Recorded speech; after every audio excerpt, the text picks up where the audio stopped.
पहला सवाल आपके सामने है, बहुत ही मजेदार क्वेश्चन है दोस्त। कह रहा है यदि अंडर रूट 225 का वर्गमूल 15 है, एक्चुअल में भी होता है, कोई दिक्कत नहीं है। आगे बोला है तो अंडर रूट 0.000000225 भागा 15 का मान बताना है। कुल मिला के बात इतना सा है। क्वेश्चन ये बता रहा है कि जब 225 का वर्गमूल तुम लोगे तो 15 आएगा, और एक्चुअल में भी होता है। तो वही बात है, इसका वर्गमूल ले लो और उसको डिवाइड कर दो 15 से, जो वैल्यू आएगा आपका आंसर होगा। क्वेश्चन ने बोला है, देखो जब इनका वर्गमूल हम लेंगे तो वर्गमूल क्या होगा दोस्त।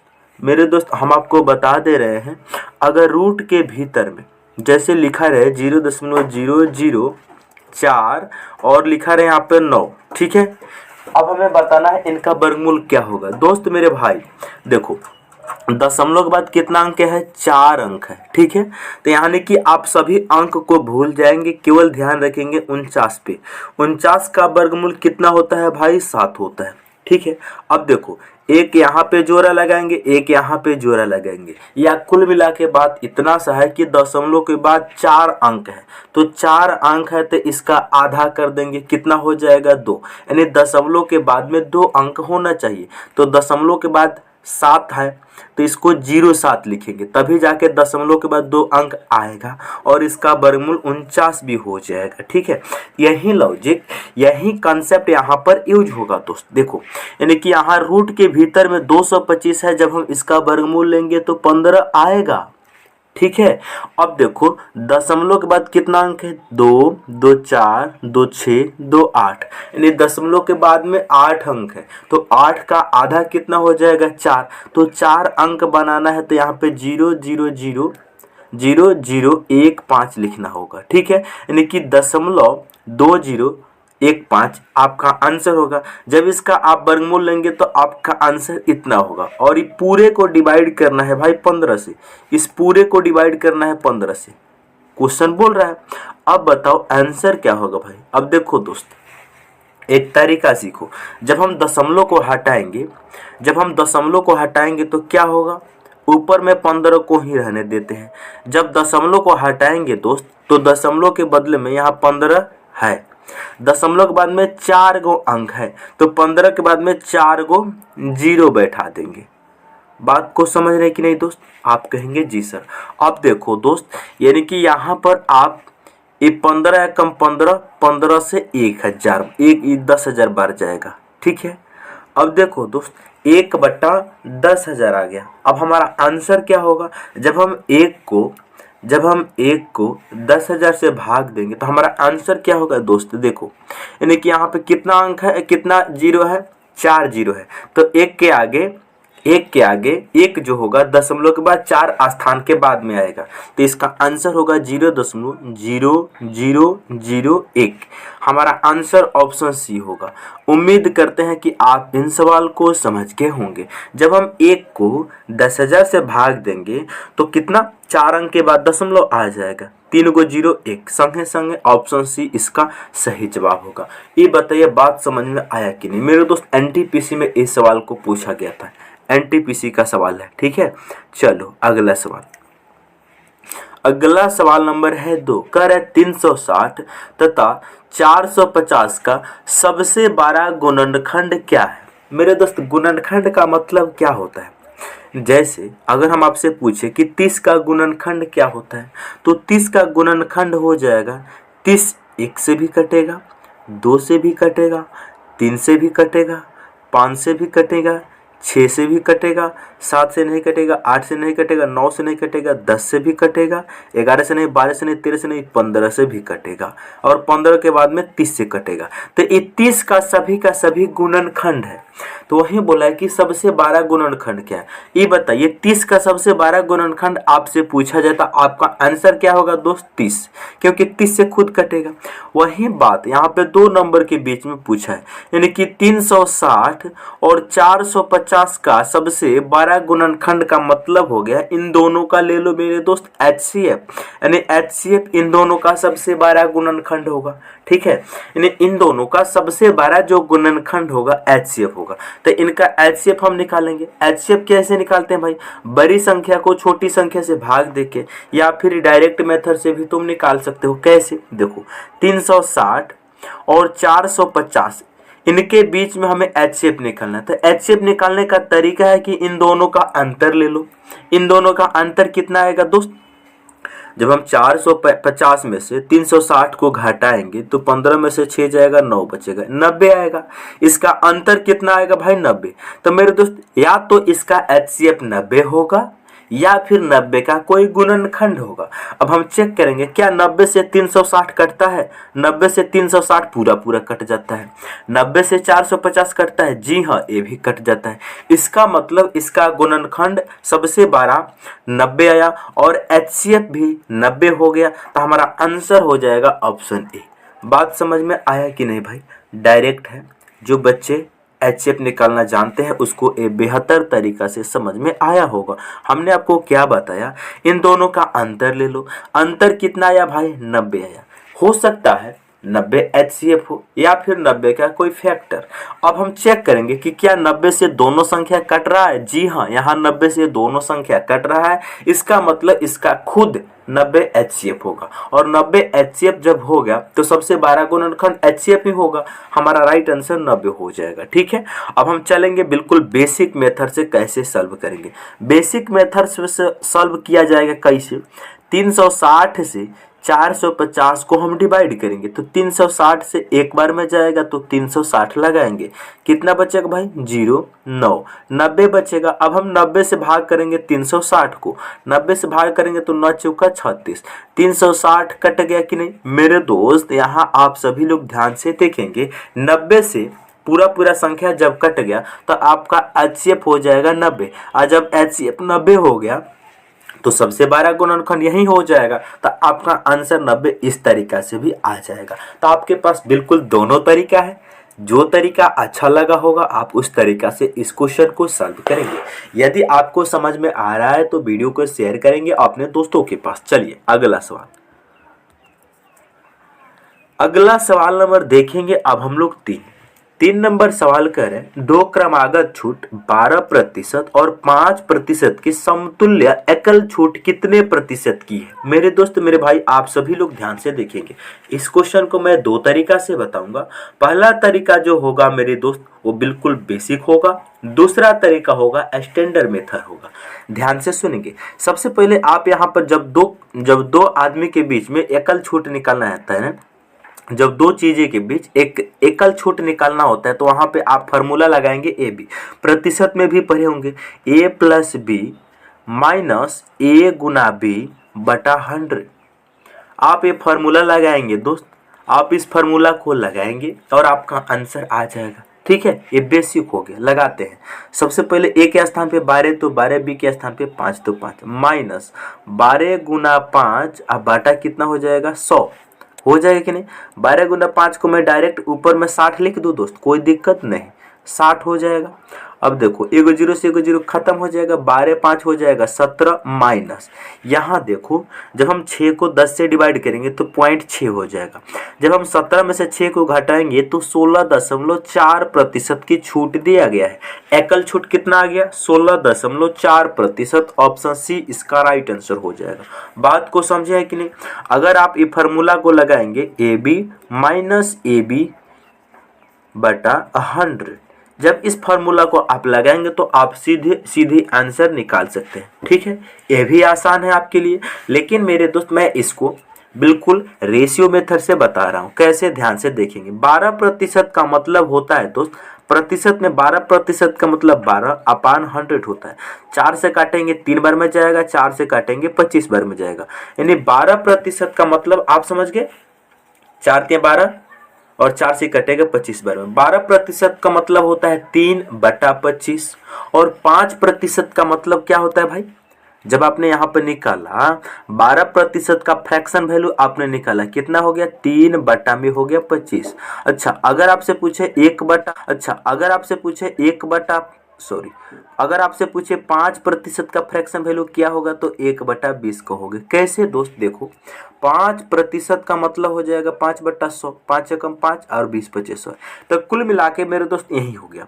12% का फ्रैक्शन वैल्यू हो गया 3/25 और 5% का फ्रैक्शन वैल्यू हो गया 1/20। इन दोनों के बीच में अब हम देखेंगे कैसे मेथड अप्लाई करेंगे। देखो, यानी कि जो नीचे में होती है वो मूल वैल्यू होता है, जो ऊपर में होता है वो डिस्काउंट होता है। तो यानी कहने का मतलब कोई चीज़ 25 रुपये का था तो 3 रुपये का डिस्काउंट दिया जा रहा है तो बचा कितना, 22 रुपया।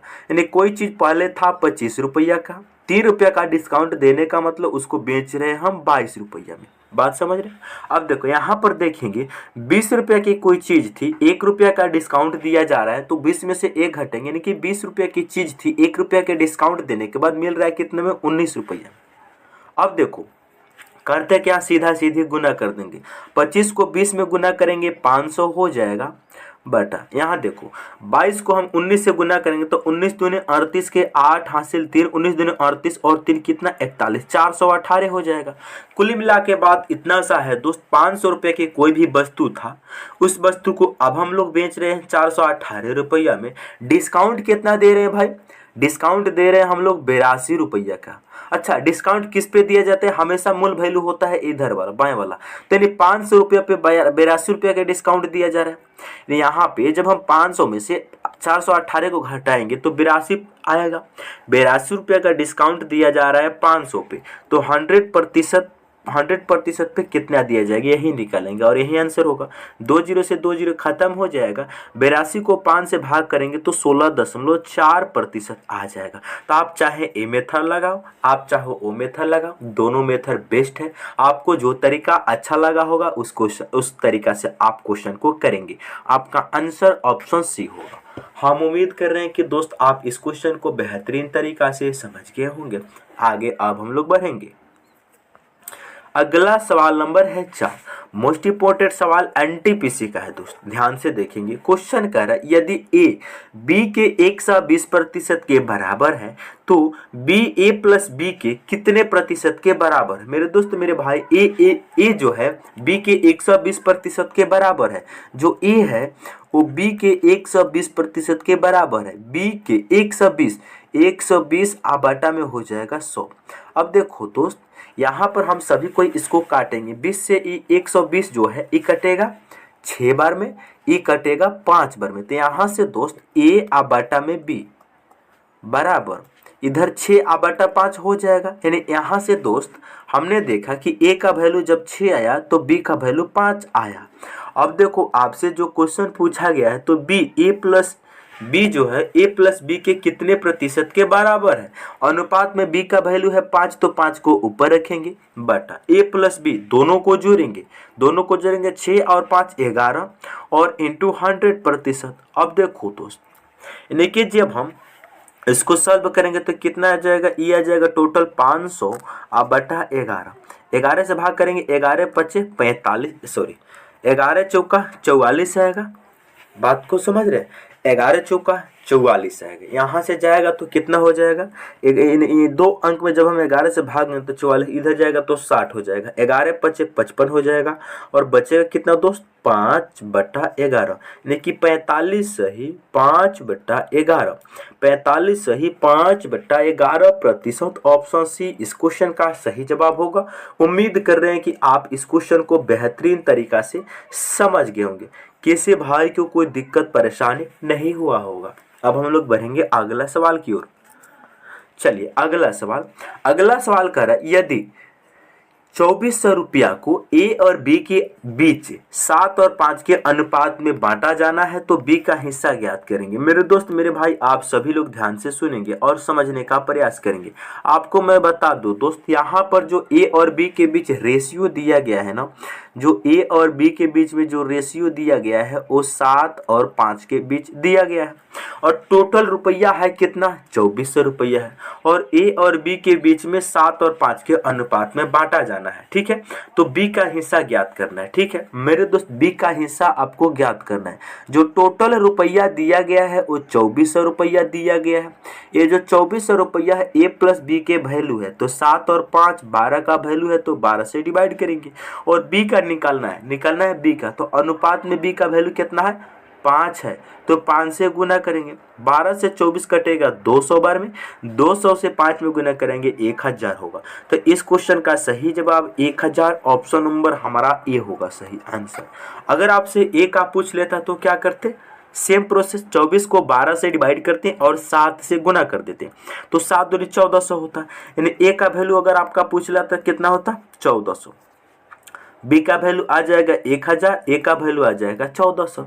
लेकिन आपसे बी का पूछा है तो आपका आंसर होगा ऑप्शन ए। और ए ग्रुप डी की क्वेश्चन है, ठीक है, ये ग्रुप डी 2018 में पूछा गया था भाई। चलिए दोस्त अगला सवाल, नेक्स्ट सवाल, अगला सवाल है, क्वेश्चन कह रहा है ए बी और सी किसी कार्य को क्रमशः 10 दिन 15 दिन और 20 दिन में पूरा करते हैं। यदि वे एक साथ मिलकर कार्य करते हैं तो कार्य कितने दिन में पूरा हो जाएगा।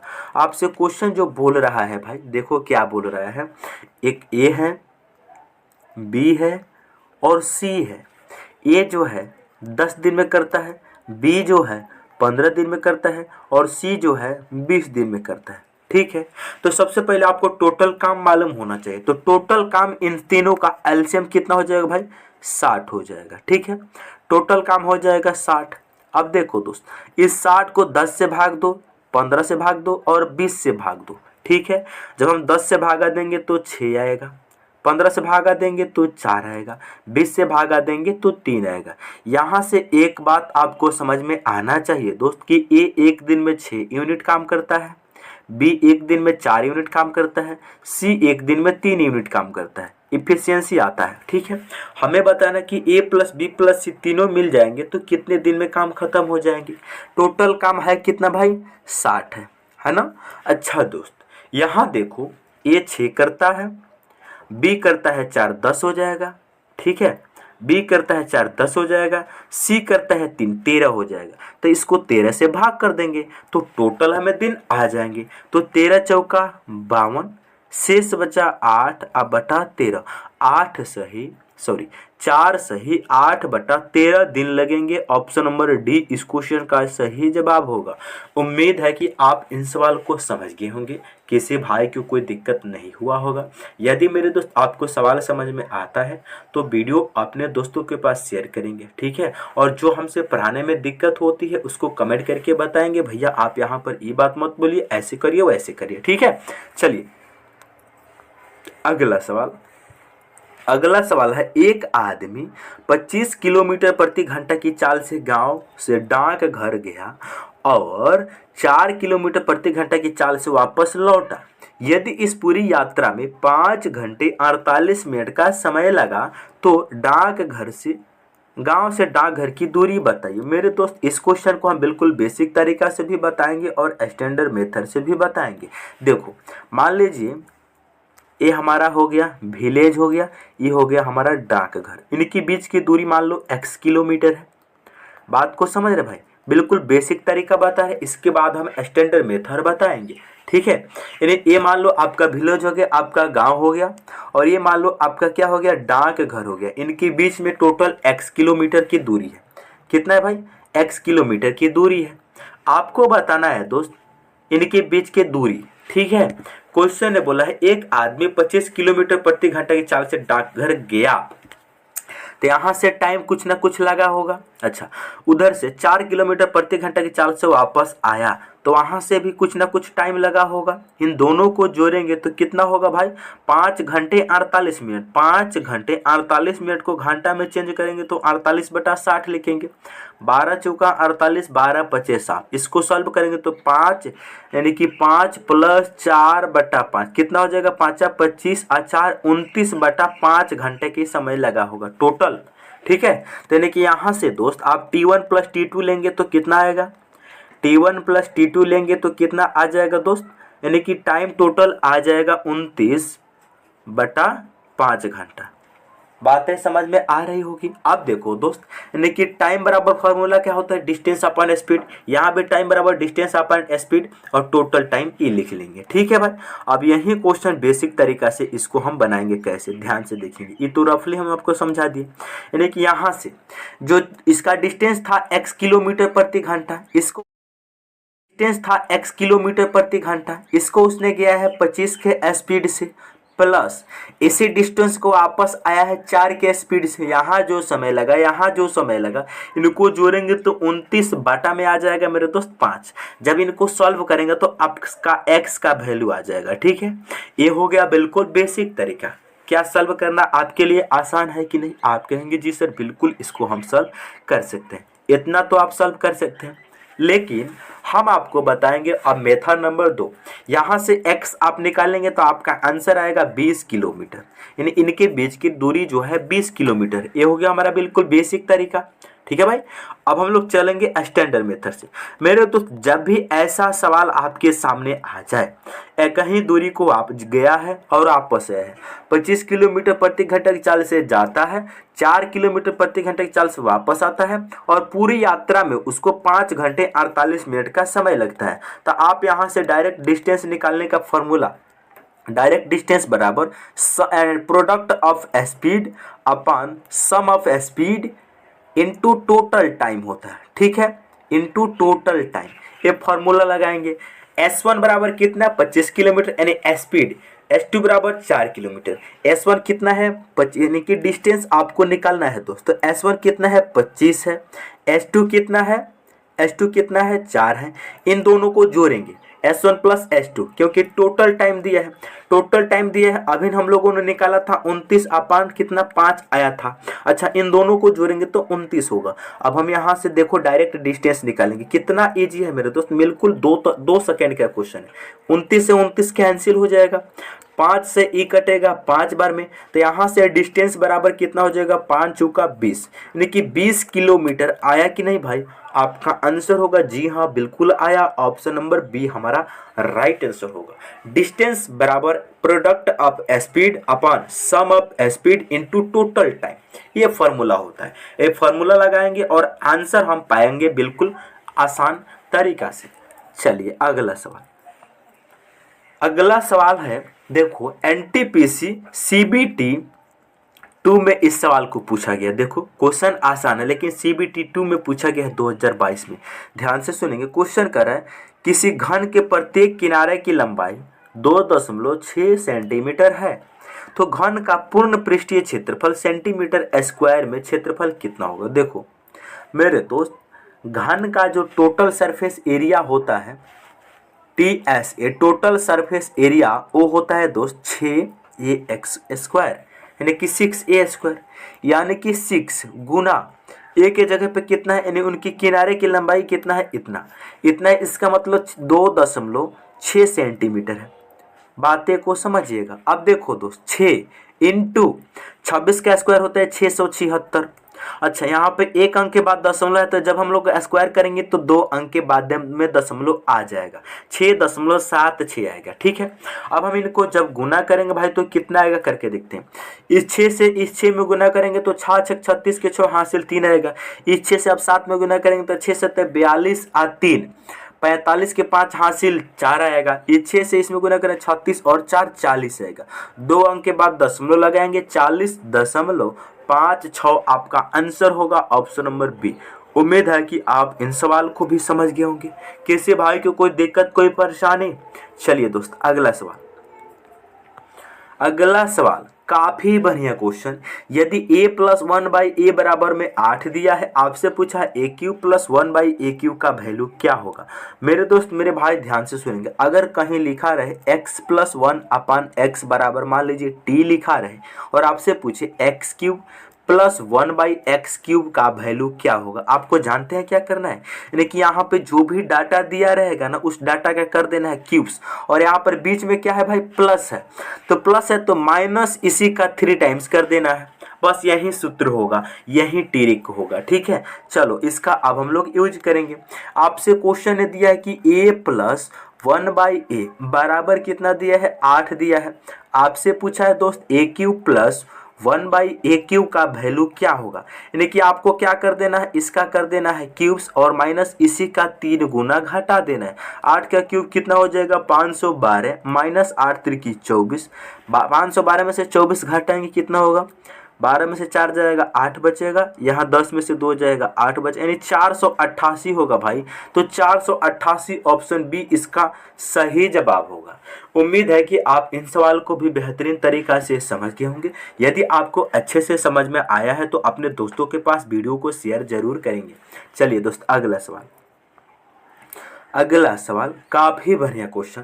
ये डाटा दिया गया है, आंकड़े की माध्यिका बताना है। माध्यिका का मतलब क्या होता है, दी गई सभी संख्याओं को हम पहले या तो आरोही क्रम में सजाएंगे या फिर अवरोही क्रम में सजाएंगे, ठीक है, और तब जाके हम माध्यिका निकालते हैं। मेरे दोस्त मेरे भाई, सबसे पहले इसको हम आरोही क्रम में सजाएंगे। सबसे छोटा पहले लिखेंगे। 1/2 का मतलब होता है 0.5, 1/4 का मतलब होता है 0.25 और 3/4 का मतलब होता है 0.75, ठीक है। तो यहाँ से आप बड़ा छोटा बिल्कुल निकाल सकते हैं। देखो सबसे छोटा इसमें 1/4 है तो हम 1/4 को लिखेंगे, 2 जगह दिया है तो दोनों को लिखेंगे, 1/4 भी ले लिए 1/4 भी ले लिए। उसके बाद हम लोग लेंगे 1/2 आधा, 1/2 1/2 1/2। बातें को समझेगी, 3 जगह दिया है हमने, इनको भी ले लिया, इनको भी ले लिया, इनको भी ले लिया और इनको भी ले लिया। इसके बाद में क्या है भाई, इनके बाद में है 3/4, यहाँ पर भी 3/4 है, 3/4 यहाँ से भी ले लिए, यहाँ से भी ले लिए। उसके बाद में है 1 तब जाके है 2, ठीक है। इसको हमने आरोही क्रम में सजा दिया, सबसे छोटा पहले सबसे बड़ा बाद में। अब हम लोग इसका माध्यिका निकालेंगे। एक इधर से छाटेंगे, एक इधर से, एक इधर से, एक इधर से, एक इधर से, एक इधर से, एक इधर से, एक इधर से, ठीक है। बातें को समझ रहे हैं कि नहीं, यानी कि यहाँ पे टोटल संख्या कितना दिया है भाई, टोटल संख्या कितना दिया है 2, 2 4, 2 6, 2 8, 8 को संख्या दिया है, ठीक है। 8 का मतलब हो जाएगा भाई, 8 का आधा कितना हो जाएगा, 8 का आधा हो जाएगा 4, यानी कि 4। देखो जब यहाँ पर हम सभी को देखेंगे माध्यिका निकालेंगे तो 3 इधर से छांट लेंगे, 3 इधर से छांट लेंगे, बीच में आपके 2 नंबर बच गए, 1/2 प्लस 1/2 करके आधा करेंगे। अगर बीच में यानी कि ये टोटल का टोटल, कुल मिला के इतना बात समझिए, यानी कि यहाँ पे टोटल जो संख्या दिया गया है वो कितना है 8 है। अगर यहाँ पर दी गई संख्या सम है ना, दी गई संख्या सम है तो वहाँ पे बीच में 2 नंबर बचेगा। अगर दी गई संख्या विषम होता तो बीच में एक आंसर बचता, ठीक है।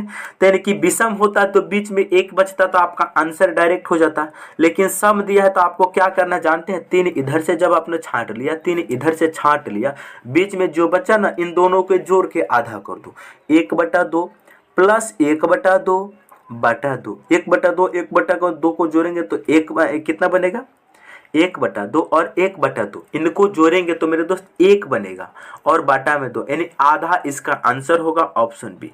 समझ रहे हैं।